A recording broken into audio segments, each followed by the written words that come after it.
ഈശോ മിശിഹായ്ക്ക് സ്തുതിയായിരിക്കട്ടെ.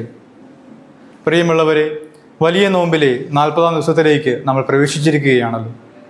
തൻ്റെ മാമോദിസായ്ക്ക് ശേഷം ഈശോ നടത്തിയ 40 ദിവസത്തെ ഉപവാസത്തോട് ചേർന്നുകൊണ്ട് നമ്മളെടുത്ത ഈ 40 ദിവസത്തെ നോമ്പ് ഇന്ന് ഈ 40-ാം വെള്ളിയാഴ്ച അവസാനിക്കുകയാണ്. ഇനിയുള്ള 10 ദിവസങ്ങൾ ഈശോയുടെ പീഡാനുഭവത്തെയും മരണത്തെയും അനുസ്മരിച്ചുകൊണ്ട് കൂടുതൽ പ്രാർത്ഥനയോടെ, കൂടുതൽ തീക്ഷ്ണതയോടെ, ആധ്യാത്മിക ജീവിതത്തിൽ കൂടുതൽ ശ്രദ്ധ നൽകിക്കൊണ്ട് ഈ നോമ്പുകാലം നമ്മൾ തുടരുവാൻ പോവുകയാണ്. 40-ാം വെള്ളിയാഴ്ച ലാസറിൻ്റെ വെള്ളി എന്നും കൂടി അറിയപ്പെടുന്നു.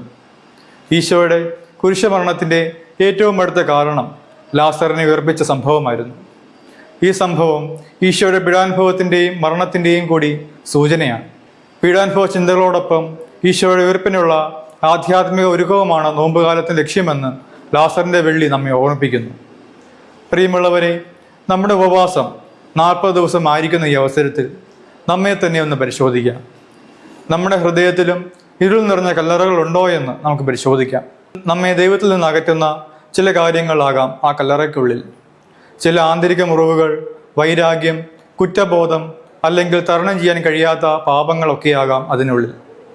ഇന്ന് നമ്മുടെ ഹൃദയത്തിലുള്ള ആ കല്ലറകളെ നമുക്ക് തിരിച്ചറിയുകയും നമ്മുടെ ഹൃദയത്തിലേക്ക് ഈശോയെ ക്ഷണിക്കുകയും ചെയ്യാം. ഈശോ അവരോട് ആ കല്ലെടുത്ത് മാറ്റുവിൻ എന്ന് പറഞ്ഞതുപോലെ നമ്മളോടും പറയുന്നുണ്ട്.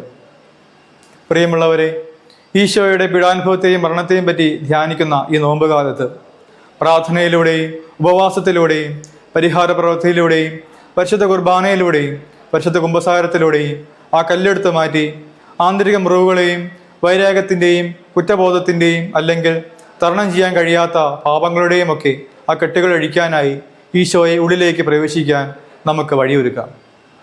സങ്കീർത്തനോട് ചേർന്ന് നമുക്കും പ്രാർത്ഥിക്കാം.